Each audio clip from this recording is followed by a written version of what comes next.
Hello and welcome to the Comic Literate podcast, the podcast where we do deep dives into comic books, mangas, penny dreadfuls, just lots of stuff really.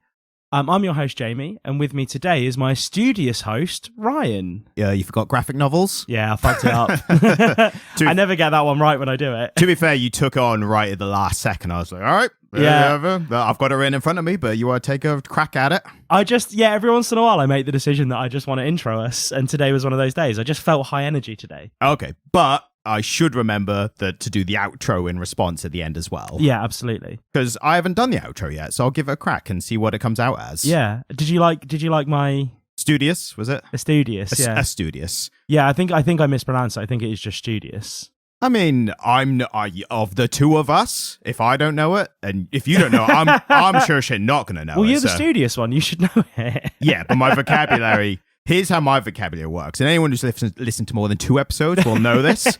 My vocabulary is bigger than you would think, but I have a thing where my brain will make a sentence to incorporate vocabulary that I don't have. So I'll begin the sentence and then I'll get to the point and realize I kind of know the word, but I don't remember it in this moment. And it's even more annoying because I know the word, but I don't have that information. It's like, the brain filing cabinet thing. Yeah. It's like looking through the files, like, come on, it was here a second ago. Like, where was it? And I just spend ages, as listeners will have heard, me going, and then come up with a dumb word of the word. I try not to let the ADHD monster take over and just jump in and save you, because that's really rude and I get told off for it. But sometimes when I watch somebody like scrabbling for a word and it's just on the tip of my tongue, I can't help myself. See, that's interesting, because I don't know if you've noticed, but I do that to people all the time. But I give it like enough time where they're like waiting for it, and then I'll just suggest like, bleh, and then they'll go, yeah, and then continue. At a certain point, I think it's a kindness. Well, who's told you off? I mean, you have to name names, but have people actually told you off for being like, I was going to get the word and then you ruined it? Well, no, nobody's, I misspoke. Nobody's ever actually told me off for it, but I've heard that it's perceived as being rude. Right. I mean, like I said, if someone's struggling with a sentence, and by the way, feel free to do it to me. Like, save us some time. Yeah, absolutely. Because I'm well struggling with it. We're running out of tape here.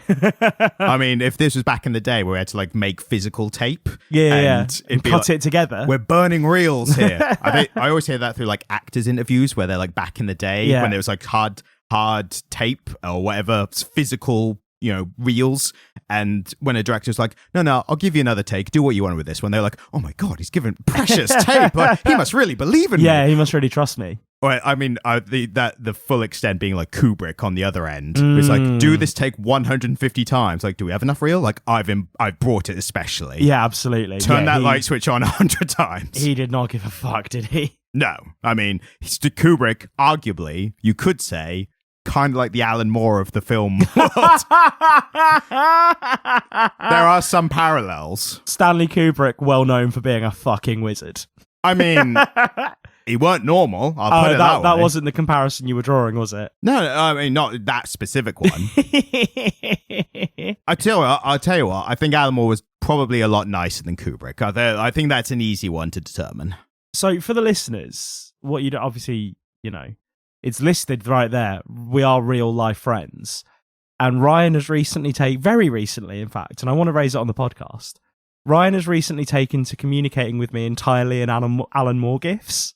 Oh, well, there's a limited number, so that might have stopped already.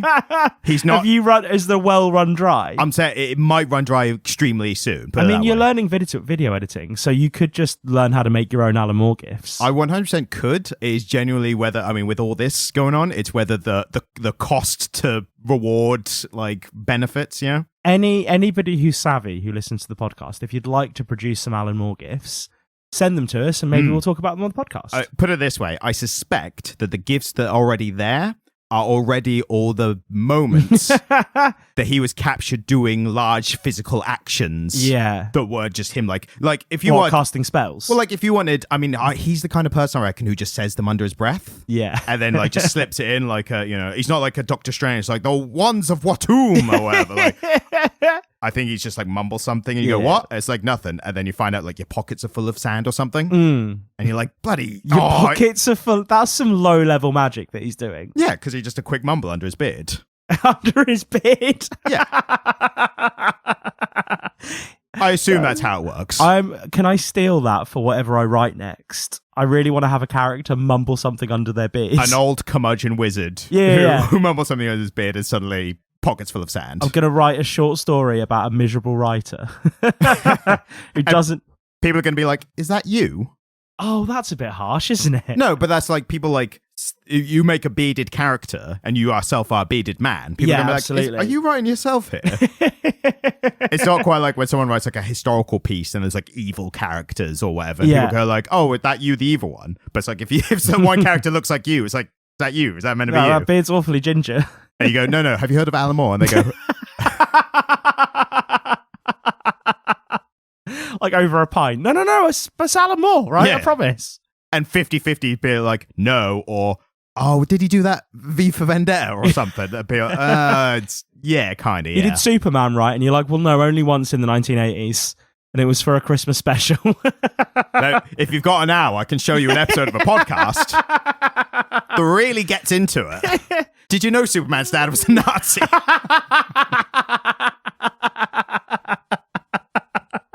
I tell you what, in hindsight, if we had done instead of the comic book titles as the episode titles, Superman's dad is a Superman's Nazi. dad is a Nazi? Question mark. You can still change those; they're fluid.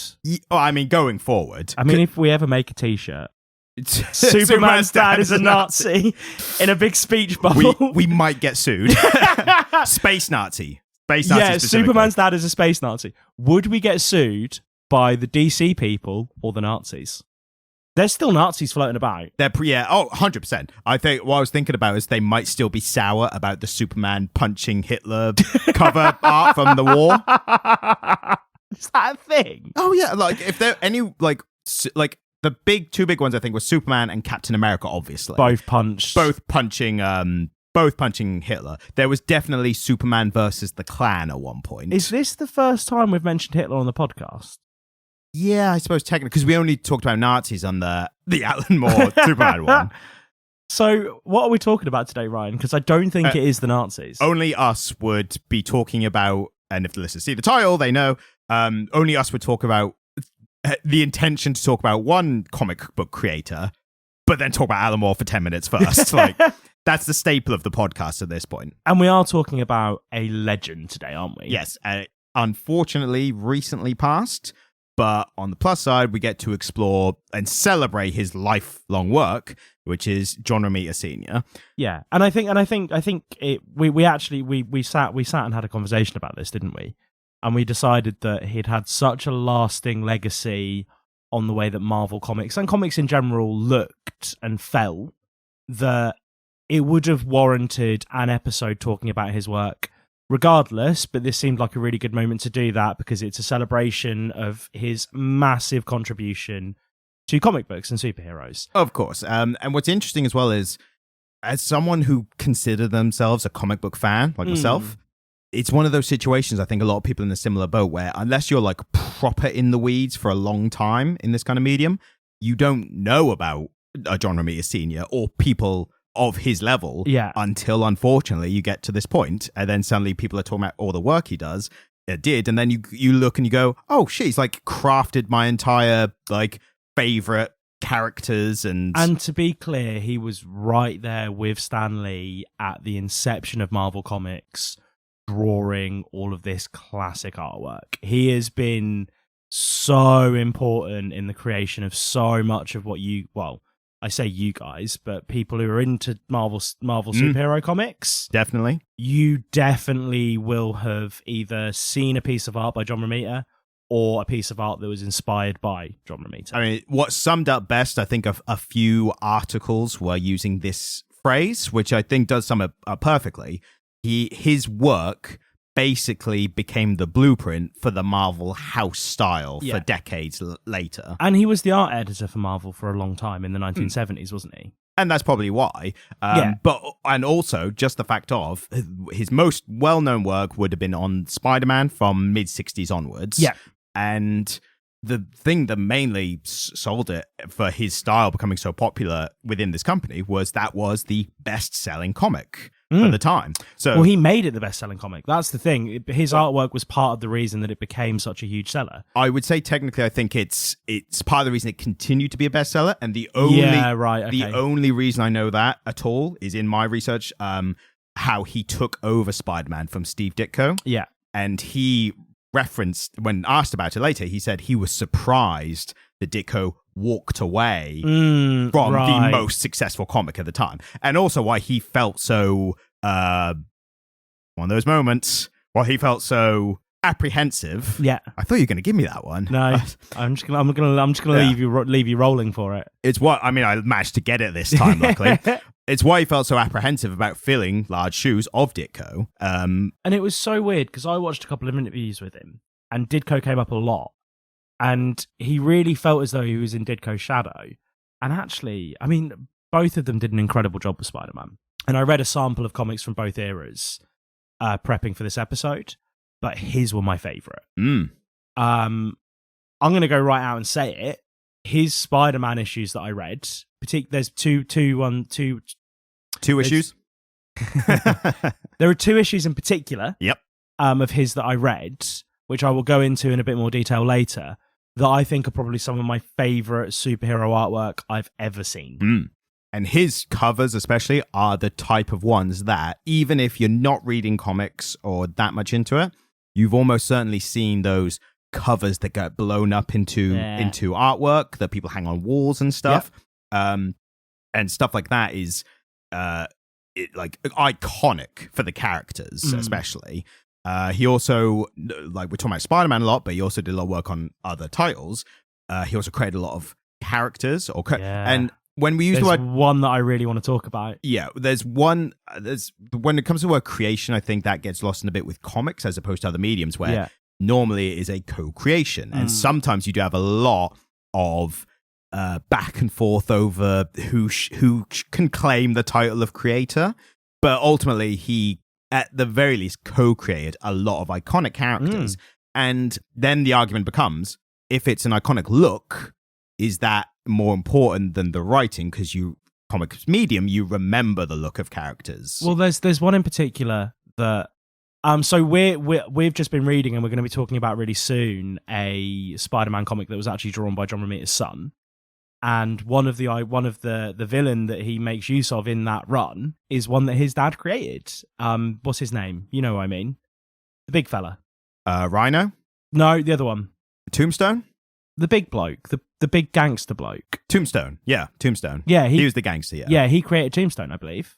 So there was a lot of characters that, again, he is listed as creator, and it's obviously in contention about creation, like writer versus artist. And I do think the look of the character is a huge part for, remembering decades later. Like, I think you remember the visual sticks with you a bit more than the story sometimes. I think we can look to the machinations of corporate law to work out who the creator is. If you are quoting a comic book hero, that's one thing. But if you are using an image of a comic book hero, that is something else entirely. That's fair. And so I think the person who creates the way that a comic book hero looks, I would call them the creator. Yeah, that's fair. They created this iconic visual. And I know it's murky water, and this is just my perspective, and by no means is this subjective. By no means is this objective truth. Yes. Not subjective. It's very subjective. Is that, when we talk about him as having created these characters, I think that's really reasonable because he created the way they looked. I mean, even down to, who was one of the first Black Marvel heroes? Luke Cage. He created Luke Cage's first iconic costuming. Yes, which was weird as it's aged, it's definitely weird because he has like a chain belt and something like a tiara. Yeah. It's kind of odd, although it was great in the Luke Cage Netflix show. Yeah. They would do like a circumstances put them back in the old costume, and in this case Luke Cage had just escaped from prison and he just grabbed a bunch of shit like clothes on a line to like wear on the run, but he also had this like scientific experimental headgear. So with the clothes and the thing, it was, I think he catches himself in the mirror and he's like, I look like an idiot. But again, on paper and in the panels, that costume looks pretty cool. And also, that look was used for a great story run where Luke Cage tracks down Doctor Doom, who has always been like one of the biggest villains of the Marvel Universe, because Doctor Doom owes him something like $80 or something. I love the Fantastic Four, like, oh, how can we crack his like plans again for world domination? Luke's like, you owe me money. Like, and at one point, Doom is like, did you really come all this way for your money? And Cage's like, you owe me.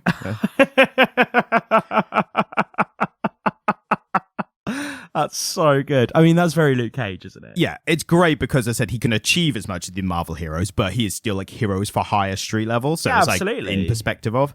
I've got the list. Do you want to briefly run through them, just see if any pop out to you at all? As yeah, I mean, I suppose there's one specifically that I really want to talk about. Mm-hmm. So maybe leave her off. Yes, and then we'll talk about her later. Yeah, of course. So in alphabetical, because that's how Wikipedia does it. I've got Brother Voodoo, who is kind of a side character, Doctor Strange-esque character. Bullseye, who became a very Daredevil I'm familiar.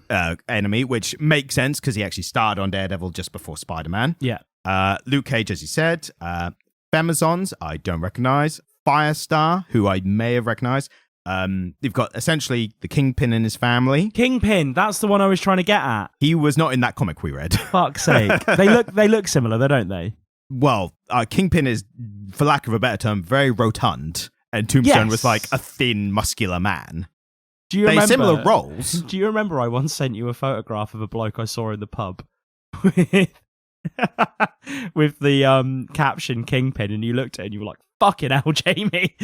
Unfortunately, there are some people who look like the Kingpin. Unfortunately for them. The thing about the Kingpin is, like, he looks that way, but what I love about, like, a running character theme that spreads across all writers and volumes and titles and eras, the Kingpin looks very fat, and as soon as anything physical happens, you realize there's, like, an inch under there is just all muscle. Yeah, well, he's like an athlete, but because he wears so much fat, people are like, oh yeah, he's just a big guy. And then he like fucking like slams people on the floor and like sprints after them and stuff. So he's like Action Bronson. Yeah, exactly. That's a good comparison for sure. Like, I remember watching there was a Fuck That's Delicious episode. For anyone who doesn't know who Action Bronson is, look up Action Bronson. He's a hip hop artist from Queens in New York, who is also a great chef and a massive foodie and has a YouTube food channel called Fuck That's Delicious.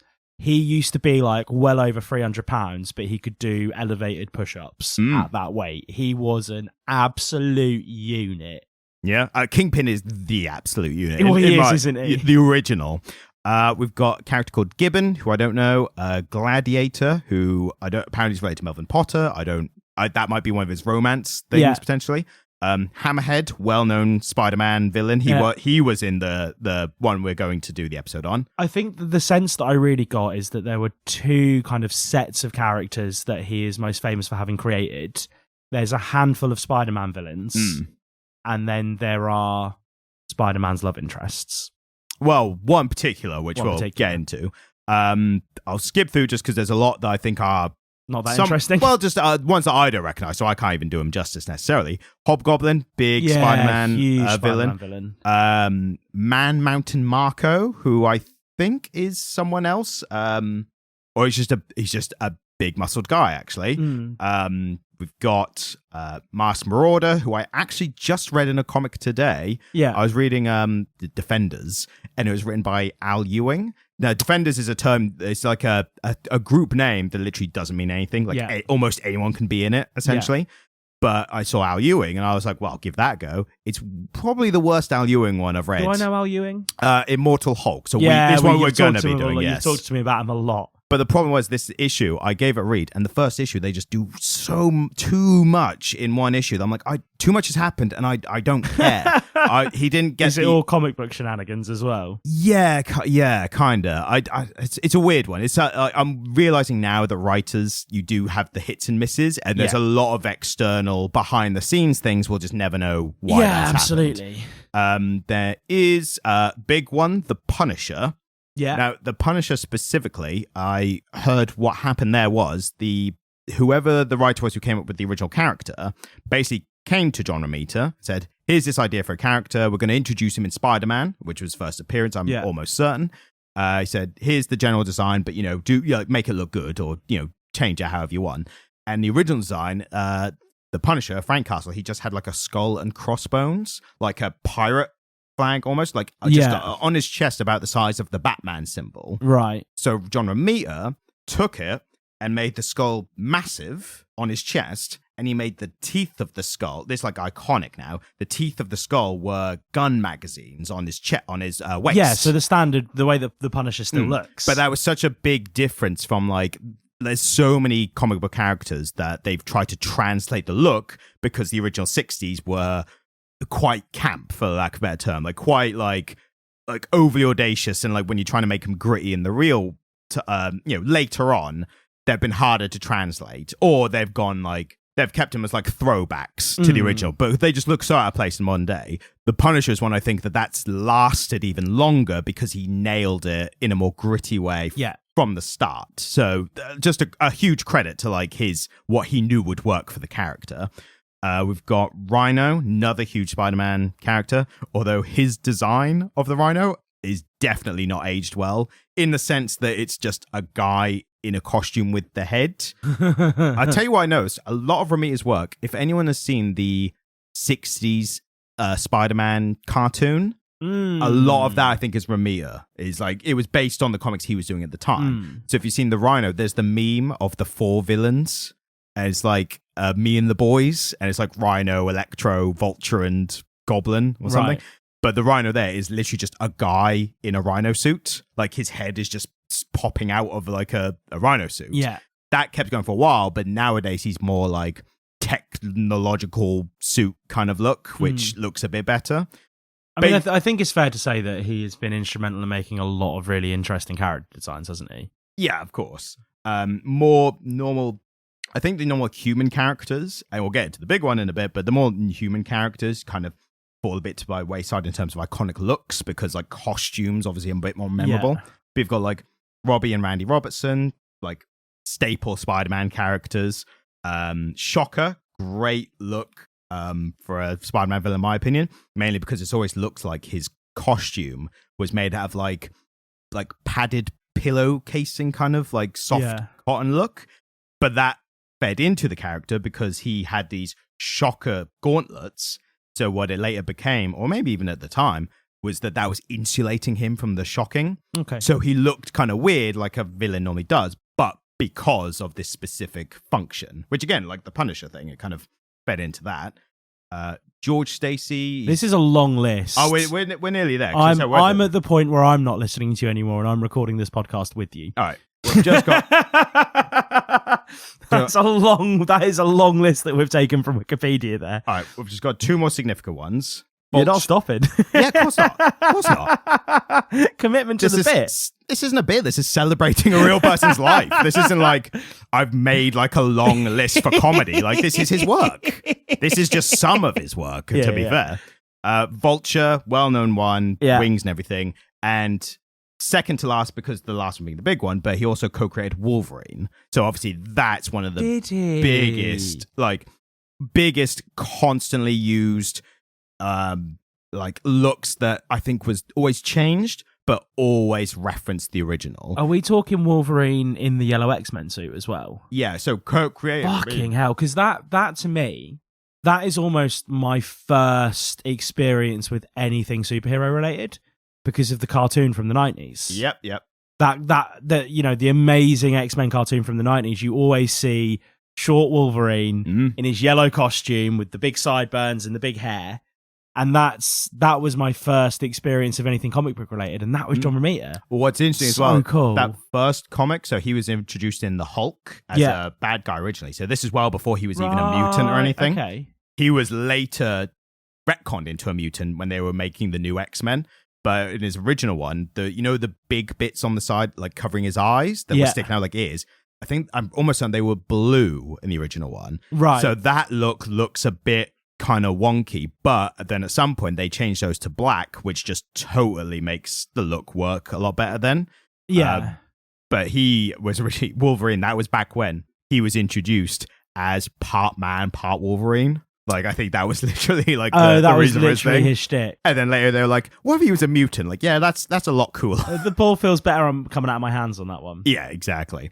And then we come to probably the most iconic, and the one that if you've seen any John Romita Sr. articles or any remembrances or anything, you've almost certainly seen the famous iconic Mary Jane Watson panel. Yeah, and I actually took an image of that panel because I wanted to talk about it so much. And so, I mean, I think what's so cool about it is that if there's one nickname that we see for Spider-Man a lot, it's Tiger. And specifically, go get him, Tiger, as the catchphrase as well. Yeah. Face it, Tiger. She says, face it, Tiger. Okay, yeah. You just hit the jackpot. Yeah, go get him, Tiger, I think came in reference to that. But in that panel, she's saying, face it, Tiger, you just hit the jackpot. And she's there, and it's the red hair. And again, it's so this is for reference for anybody who doesn't know about this. If you're a big Spider-Man fan, you probably will. From Amazing Spider-Man 42. And so at this point, John Romita was still very much trying to mimic Ditko in the way he was drawing things. But that face, like, he had such a way with female faces. And the way that he drew Mary Jane in that panel is so iconic that I have a piece of art up on my wall. I would argue is in reference to that style. That classic comic book feminine face with the really diminutive nose and the eyes that kind of sit a little bit higher on the head. That is where that comes from. That one panel of Mary Jane. It's so iconic. Potentially, it could be that, or it could be that Romita, apparently that style, specifically with human faces, which you have to specify with like superhero comics. Yeah, absolutely. The human faces, that style, he apparently carried over from his work on romance comics beforehand. Oh, so that makes sense. And what was interesting, when you think about it, the romance comics had to be very facial expression heavy. It was very dramatic, very like, but you can't leave. I love you. Well, they're dramas. Yeah, exactly. They're literally dramas. Exactly. But so translating that to comic, they needed quite expressive faces. And then I think that was something that was missing from comics before he got there. Yeah. So he brought that in to his influence. And as you mentioned before, he started on Spider-Man apprehensive about following Steve Ditko. So he basically copied his style when he first started. And you have the quote from Stan Lee, was it, that he told Romita? Yeah, so he'd been doing it for a while. He'd been on it for a long time. And there came a point where Stan Lee just came into him and said, stop pretending, just be yourself, basically. They had a conversation and he just said, yeah, stop trying. Stop trying, just do what you do. And I think the key thing here is that there are two different ways that a comic book artist back then would get ink onto the page. So you would use a pen or you would use a brush. Steve Ditko was very much a pen artist. When he did his inks, he used a pen. Do you know what I mean when I say doing your inks? I assume that means filling in the after you've penciled, right? Yeah, exactly. So you do a pencil sketch, and then you've got this really rough pencil sketch, and then you ink over it. Ditko used a pen. John Romita just liked to use a brush. Right. And because the pen had been Ditko's style, he persevered with a pen, and then Stanley just said, no, just do what you do. And so he started using the brush. So that happened on Amazing Spider-Man 108. That is the point at which if you want to actually go and look at this, have a look at a pre-108 Romita's drawn Spider-Man and a post-108 Romita's drawn Spider-Man. And I defy you not to see the difference. It's incredible. Like the difference in that, in the quality of that artwork when he started using the brush as much as he wanted, because he would always use a brush at points, but he was trying to use a pen as much as he could. And then he just got his brushes out and just started using his brushes all over the place. And there's something about the level of contrast that he gets in those panels. I was showing them to you earlier, wasn't I? I was going to get you to say what you said off air about the specifically color blacks and how we use those. Yeah, so because he was applying the black with a brush, not a pen, you're laying down a much heavier layer of it, basically. And so he's using all this really heavy black in the drawing. And then, the way that he's getting the texture on the clothing is using a lot of heavy black hash marks.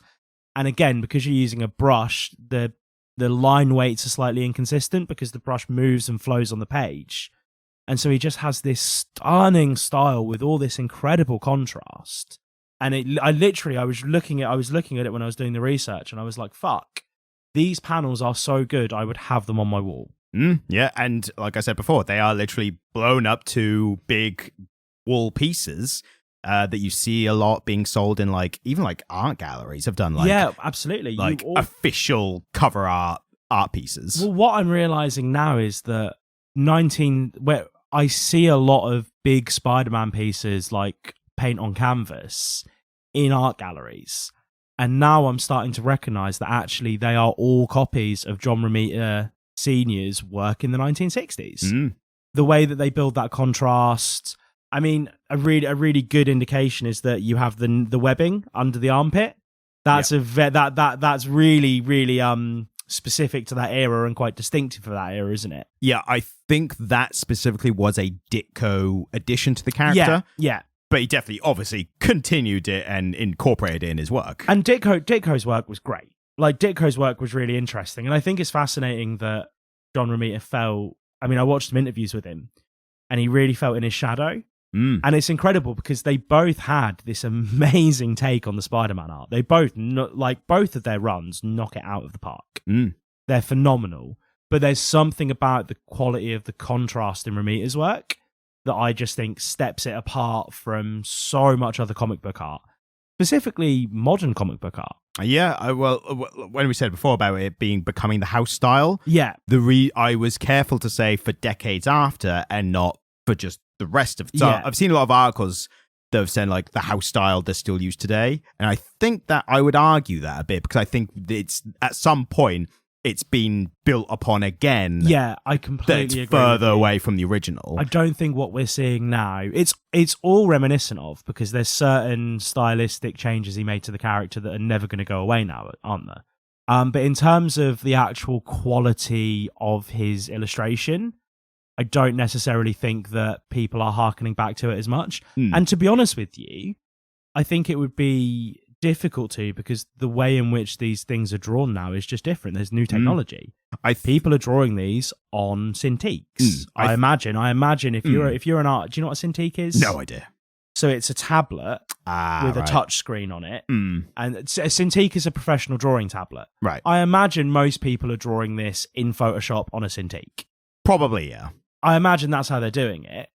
And so it's naturally going to look different. And there is a quality to these ink on paper illustrations that's just so gorgeous. And in terms of influence, even if the modern style is further away from what he influences the house style, I think the influence really comes from the fact that he created a house style. Yeah. And that thinking made Marvel, and probably even DC to an extent, go, okay, let's have all our biggest titles look like the most successful one. Yeah. And I think that mindset has continued, even if the art has now got further away from the original stuff. Yeah, I suppose it's a matter of ethos, isn't it? And again, I think when we were prepping for this episode, you were like, oh, there's this thing that we're going to have to talk about called house style.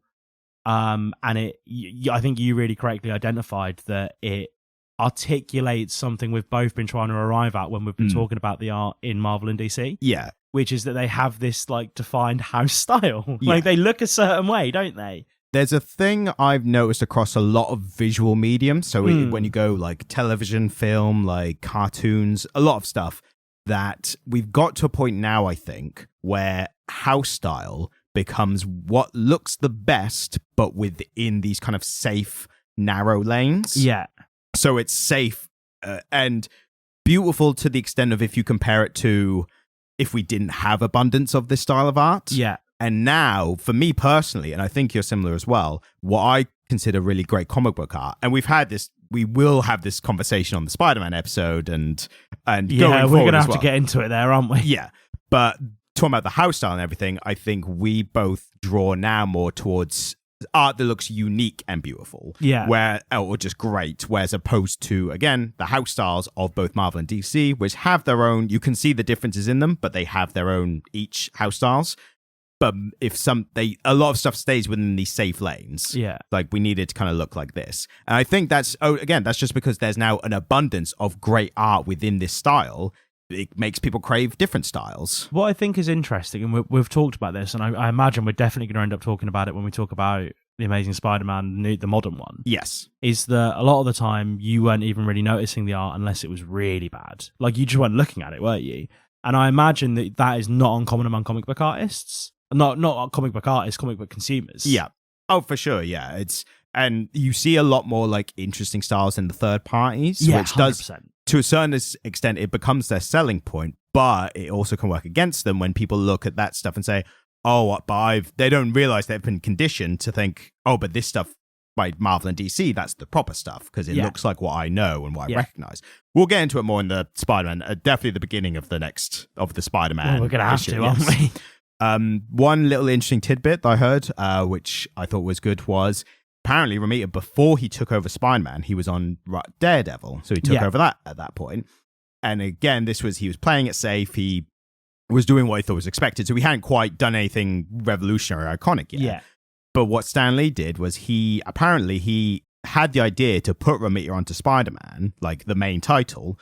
So around that time when Romita was doing Daredevil, Stan Lee basically made it so a Spider-Man appeared in Daredevil for that time. So he gave him a bit of a taster of like, here's drawing Spider-Man. And then later was like, when he offered him the Spider-Man title, and again, apparently Romita was apprehensive at the time, he was like, well, you've done him already. You did him in the Daredevil comic. So Stan Lee being a bit of an old puppet master kind of thing. One thing I think is interesting when talking about Romita now, especially in terms of Marvel, is he comes across to me now as almost like him and probably a bunch of others as well, a kind of fourth Beatle placing within the major three of Marvel. So the major three of Marvel, for anyone who does know, obviously everyone knows Stan Lee. Yeah. But then you also got Jack Kirby and Steve Ditko. Yeah. So those are the ones who are remembered for like creating Marvel, like for what it was for a long time. But John Romita was there at the time, wasn't he? Well, this is what I mean, is there's these people who might be less known compared to them. Yeah. And it's only when we get these kind of celebration of work and life things, I think there's going to be a couple of others who, as we're unfortunately going to talk about within the coming years. Yeah. But I think there's going to be a lot more we go, oh, this guy was also, this man or this woman was also really influential. So only now that we've kind of not exhausted the talk, but like there's a lot of celebration of Stan Lee, Ditko, and Kirby. Yeah. But I think we're going to now find out, or soon we're going to find out these other ones who have played such a large role as well. Yeah, absolutely. And you know, even down to, he drew the death of Gwen Stacy. John Romita drew the initial death of Gwen Stacy. That's huge. That's a huge moment in Spider-Man lore. Yep. It gave, you know, Gwen Stacy was always supposed to be Spider-Man's love interest. Mary Jane was kind of a secondary female character. And he drew the death of Gwen Stacy. And we think about now that, you know, we're in the Miles Morales stuff and we've got Spider-Gwen and we're seeing these reimaginings of different, you know, versions of Gwen Stacy. He drew that iconic moment in Spider-Man lore.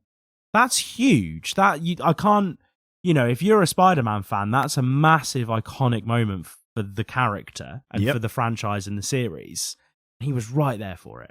I think right there, he drew it. What's also a huge credit to his work as well, and whoever was writing at the time as well, is they managed to introduce a replacement love interest that was well received as well. Because Gwen Stacy was a kind of fan favorite at the time. Yeah. No one wanted to see her die. Like that was like taken as it should have been. It was a, you know, depressing, sad moment.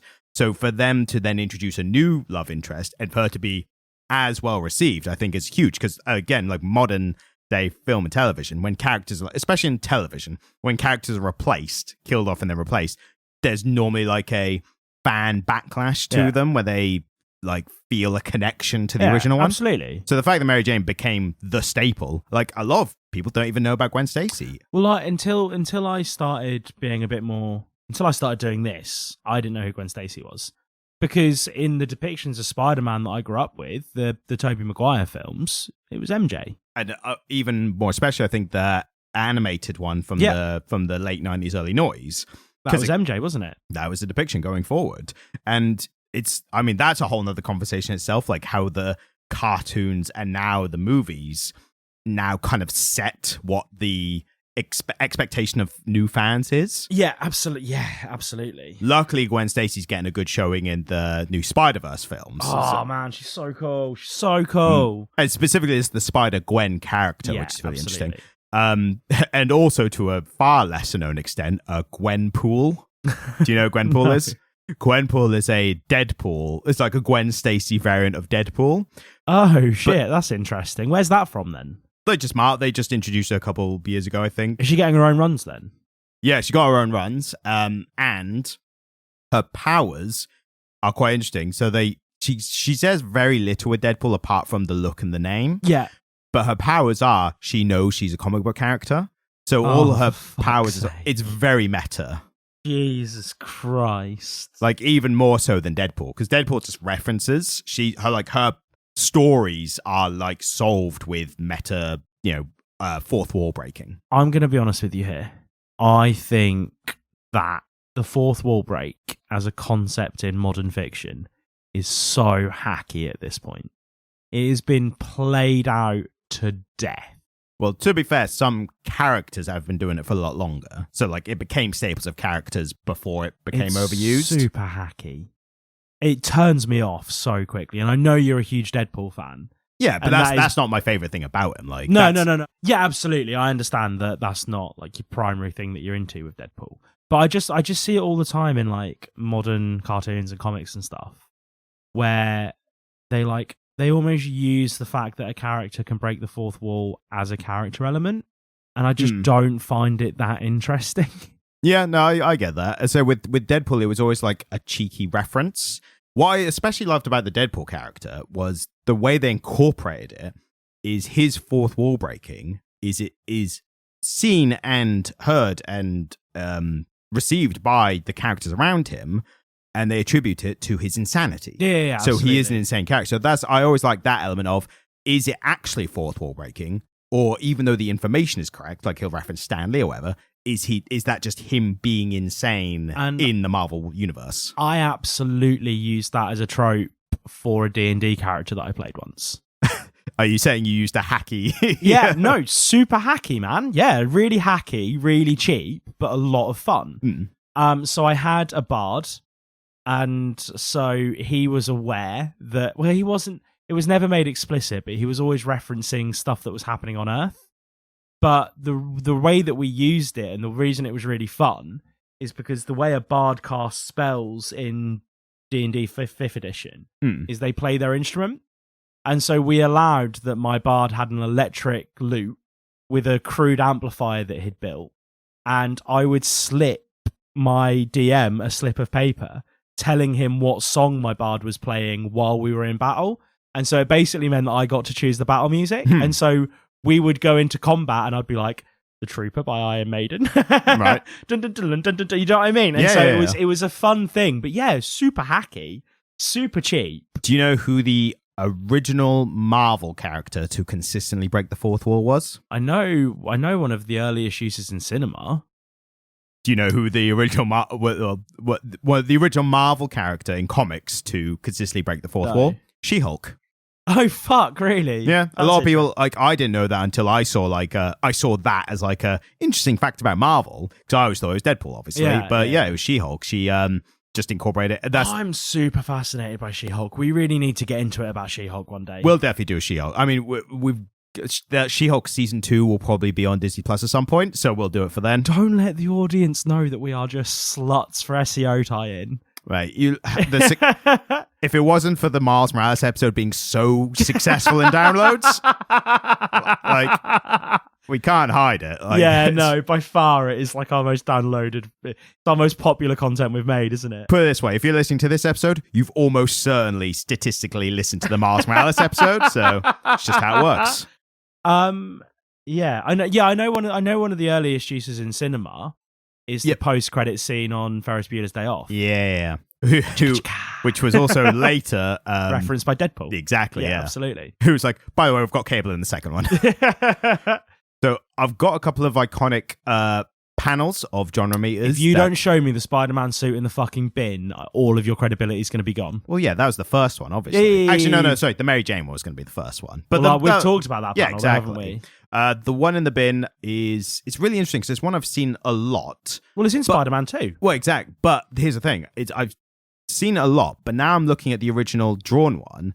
I'm starting to question myself, like, have I seen this a lot? Or have I seen others that I just then assumed in my head, oh, that was the original comic panel? Have you just seen panels that reference it? Because I bet there's a ton of them. Panels and, as I say, animated stills in the cartoons. The movie did it exactly. It's a bit of a Mandela effect thing where I'm like, I've seen it in so many different versions without realizing, because when I originally saw them, I didn't know like the comics or Romita or even Stan Lee. Like, Do you want to hear something funny? Sure. You know the Mandela effect? Is itself a Mandela effect? Well, no. A lot of people now say it's the Mandela effect, and they don't know that it's about Stephen Mandela. And so with Stephen Mandela? Nelson Mandela, Jesus Christ, Have Jamie. you affected yourself into getting... Stephen Mandela, Nelson Mandela's cousin, the one who was in a ska band. Oh, Steve Mandela? Yeah, old Steve. Yeah. For our younger and more impressionable listeners, it's not Stephen. There's no Steve Mandela. I made a mistake. At the best possible time. Is that ironic? Is that the definition of irony? Isn't that...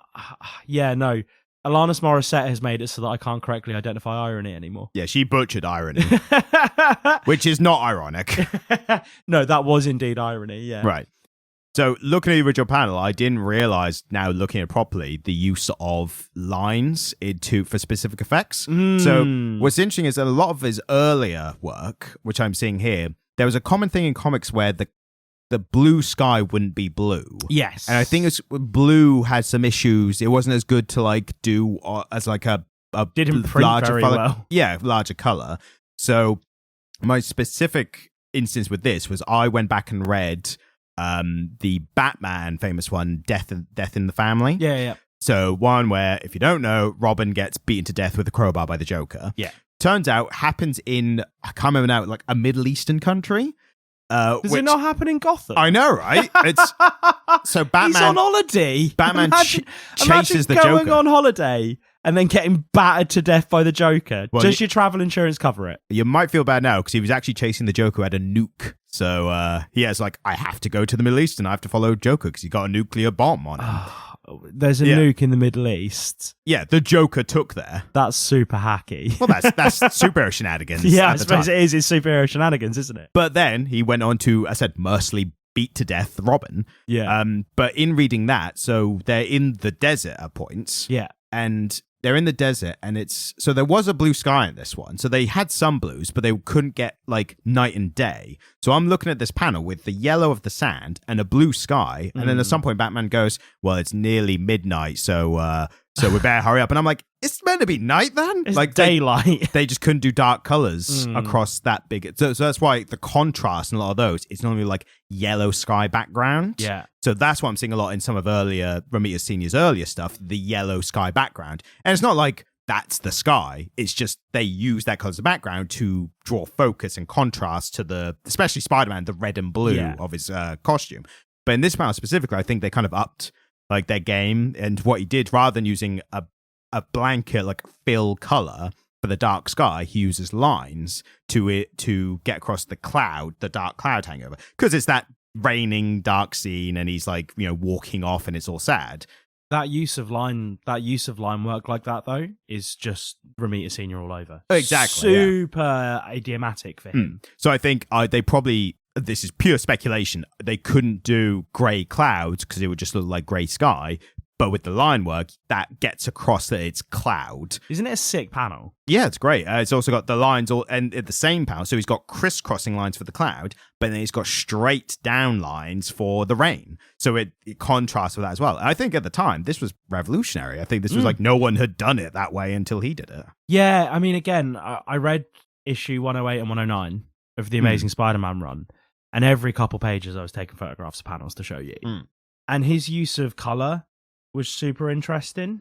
Also, Peter Parker, when walking away, wearing a bright yellow jacket. I think, guess for the 60s, that was maybe normal, I guess. I don't know. I don't know fashion, so I don't know if that was normal for the time. Like a bright yellow jacket with jeans, I assume. I mean, again, I think they were just going for big iconic colours. Yeah, they were just going for big splashes of colour. Because when was the yellow Rain Mac fashionable? It must have been the 60s, mustn't it? You'd assume? Yeah, you'd think so. Yeah, just thinking of the Beatles on the Help cover. Their Rain Macs were blue, weren't they, on the Help cover? I mean, you're asking other people when you are the most likely to know. Yeah, that's right in my wheelhouse, isn't it? Also, incidentally, Spider-Man leaving the costume just half out of a can. No. Great for the look, but like, come on, mate. Are you trying to hide it at all? Like, what if some bin man's right there? It's like, is that your Spider-Man costume that you just left, like, hanging out of the bin? What colour did I say the Macs were? Yellow. Oh, blue in the Help thing. Nailed it. They're blue. I'd be more shocked if you didn't. Like, yeah, at this point, it's not impressive. I'm keeping the gold star because this is the bare minimum for you at this point. For reference for the audience, I'm a huge Beatles fan, and you only get gold stars when you know stuff that's out of your wheelhouse. Yeah, this is it. Because was it last where you correctly remembered Bane had broken Batman's back? Yeah, that was a gold star. But you didn't put it on. Not on the thumbnail, but I put the noise in the episode. You did. I got a Mario coin noise, yes. which I was very appreciative of. And surprisingly, took very little work on my part. So it might be a running theme going forward. Well, I get gold stars. That noise happens. And then you collect them at the end of the year. Then we do the end of year roundup. You can count how many gold stars you got in the year, and then have that as a benchmark for next year. Okay, great. One great iconic look that I'm looking at now is Kraven the Hunter. So his is one that is one of the few that I think stylistically, or at least in concept, has lasted. Yeah. He's always had this giant lion mane vest thing with the mane kind of around his head. So for a lot of characters, like I said about Rhino earlier, he's changed to make him more imposing looking. Yeah. Kraven, even though stylistically has changed, I think that concept remaining is strong credit to like how good he made him look originally in the 60s. Why he got the lion mane thing, like it's just like, hey, he's a hunter, he hunts people, and now he's hunting Spider-Man. It's so interesting as well because you talk about that, you talk about the longevity of these designs, but now thinking back on the 3 sets of movie adaptations that we've had of Spider-Man in our lifetimes. The most recent one, the MCU version of Spider-Man, Tom Holland's Spider-Man, his original Spider-Man suit. So not the mech suit that he gets after Tony Stark dies. Right. But his first suit. His first one in Civil War. Super John Romita. Yeah. Like high contrast on the red and the blue, really simple. It's really harkens back to the 1960s one as far as I'm concerned. I would say as well, I think the Andrew Garfield one as well, because that was quite a contrasting red and blue as well. Yeah. And I think they changed that because they wanted to differ from the previous Tobey Maguire one, which was kind of muted tones. It was a bit more modern looking, wasn't it? Yeah, not as bright. Still could see the blue and the red. I think modern Spider-Man, that blue has become more of a rich navy, hasn't it? Yeah, I'd say. Well, I think they've changed it up again. They change up from like periodically, every time they reinvent the character. But they keep coming back to this version, don't they? Yeah, navy is the default for sure. But you'll read the problem I'm having with like modern comics, and especially the bigger ones, is the big 3, which to me are Batman, Superman, and Spider-Man. Yeah, they'll constantly be like 5-issue mini runs, which are just completely different writers and artists. And to me, at that point, I'm like, I'm trying to take in the main runs. So I'm like, I genuinely don't have time to read these mini runs. Yeah. But in those, you see some interesting art differences as well. So those, sometimes they're different, sometimes they're not. And at least the different ones definitely appeal more, because you may think, oh, maybe they're doing something a little bit different in this one. But Spider-Man, yeah, he changed up a little bit, but he always comes back to the navy blue, I'd say. The other thing that I was really impressed by, and I pulled up just one panel to show you, is the visual storytelling that John Romita was able to get. And I think you kind of hit on his posing and his anatomy. So one thing specifically, a big change he made was he made Spider-Man more muscular, which I think definitely worked with the Spider-Man look of a superhero, whereas Ditko kept him quite lean and not necessarily weedy, but like definitely less muscular. I think Ditko was going on that like he is a 15-year-old high school student. So. Whereas Spider-Man in this run was meant to be a college kid. Yeah, exactly. They had aged him up a bit, and they'd given him a more they gave him a more interesting silhouette, a more muscular silhouette. But in terms of the way he posed Spider-Man, if you look at this panel, and this is a panel from Amazing Spider-Man 108, so the one that I was really into, and you look at the visual storytelling here, it's a panel of Doctor Strange, and Doctor Strange in flight, and Spider-Man web slinging, I suppose. And just look at that visual storytelling. You've got this really lithe, agile, young Spider-Man almost struggling to keep up with this very open, imposing Doctor Strange. And you think about their two characters and the way that these two posers speak to those characters. I just think it's an excellent piece of visual storytelling. And that was the sense that I got from his art, is that it always served the story. You know? Yeah, he was definitely better at telling story through art. Yeah, and what more can you want from comic book art? 100%. It's the main thing, for sure. I don't know if this was specifically him or not, or if this was something before him, but what I also noticed is his use of the color white for motion. I generally don't know if this was used before him, but it does seem to be used a lot more. I didn't notice it. That's really interesting. It's something I didn't notice. There's one particular panel where he's jumping down on two thugs and he's kicking one while punching the other. And the use of the white, it shows the kick has already happened, but the because it's like a trail of white. Yeah. But the punch hasn't happened yet, but it has like a build-up of the white to like show that he's powering up this punch. Yeah, and again, I don't want to make outlandish claims like he invented it or anything, but it's definitely a lot more prominent in his work. And what in that panel you just showed me with him and Strange, you see in Strange, the white trailing is like straight flat, whereas with Spider-Man, it's curved. So it shows the curvature of his swinging, where Strange is flying in a straight line. Do you know, I didn't notice it. You're so right. And again, I don't know if he invented it, but it definitely is. Look, he used it a lot better, I think, in his work. Yeah. So to deviate a bit from Spider-Man, and he is most famous for the work he did on Spider-Man, I wanted to talk about a comic that he did pre-Marvel, called... It was the work he did for Timely Comics, which was... I'm confident it's Atlas Comics. Ah, right, okay. So it's... He did some work for Timely, but the one you're referencing is Atlas Comics. Yeah, it is, yeah. It is. Yeah, so it's something he did for Atlas Comics called Battle Action. Also, initially, Atlas Comics also became Marvel Comics. Yeah, I think it literally might have gone Timely, Atlas, Marvel. Yeah. So Atlas Comics, pre-Marvel... there was a war comic called Battle Action. He didn't draw a lot of it, but he drew issue 20. And I think if you're interested in his artwork and you're interested in the evolution of his artwork, it's really interesting to go back to because it's very grounded and really cool. So there's a particular panel. It's from issue 20 of Battle Action Comics. It is a war comic. And I think it's really telling that he was a veteran. He served in the American Army. He was in North Korea. And he drew just this stunning panel of a soldier in silhouette for this comic book. And his work there, it's a bit more rudimentary than his work in the Marvel era. And it makes sense because he'd had time to grow as an artist. And it inherently had to be a bit more grounded because it was a very straight up and down war comic. But I think it's worth a mention because you can really see the early kind of inception of his style.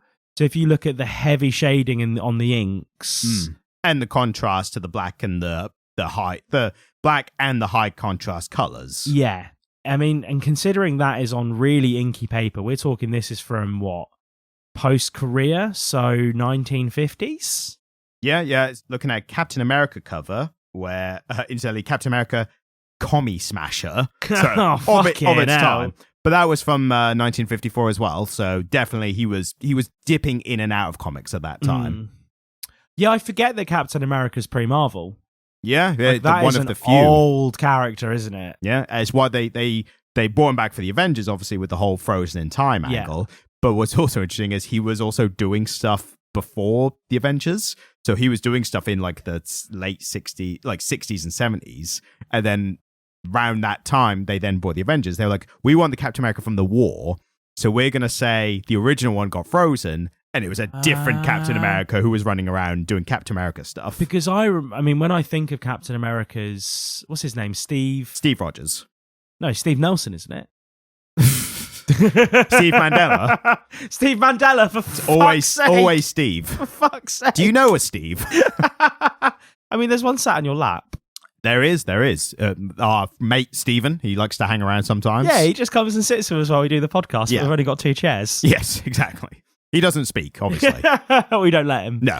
I can't believe I got Nelson Mandela's name wrong twice. The worst bit is... Did you mean to say Steve Nelson, or was that... No, I meant to say Steve Mandela. Okay. Right. I was So that's a third layer of Mandela effect. I was going for a callback to Steve Mandela for earlier. We've now mentioned it so much that the episode description has to include that we discussed the Mandela effect. And people are going to be like, I thought they were talking about John Romita Sr. It's like, yeah, and the Mandela effect. But no, when I think of Captain America, I think of World War II, him being frozen. Yeah. I forget that isn't part of his initial... Not the frozen part, no. Was there even anything medically done to him to make him a super soldier originally? Or was it just that he was our badass American GI? So I think, I'm right in if I'm wrong. This is please a write in to deep correct dive, me. isn't it? I'm almost certain that he went through the super soldier program. Yeah. So he went through all that. But the difference was it didn't actually give him powers. It just made him the peak human. Right. So whatever the strongest, fastest, most athletic human he was turned into from like literally like a weedy, thin, short guy. Yeah. And became that. It was only then in later, might have actually been MCU, or if not that, like soon before, but it was only later they were like, oh no, he is also like slightly super strong, slightly, you know, like it's going a bit past like Olympic level to superpowers. They really went a full steam with that in MCU when he held the helicopter to the thing. Yes. And it's like it's like biceps are absolutely like Chris Evans biceps absolutely bulging. And it was like, did you need to hold it in that pose? Like, yeah. like that guy who just finds any reason to flex. Like, oh, let me just grab that helicopter. Incidentally, when we were talking about muscular Spider-Man as well, one thing I thought was interesting was he made him more muscular, and you said, oh, he's at college. So what I thought was superheroes are often depicted as muscular, even though they have super strength. Yeah, I know, they don't need it. Well, Spider-Man, I think, is that level because he's proportionate strength of a spider. So it is technically super strength, but it's not like Superman super strength where he lifts like a plane out of the air.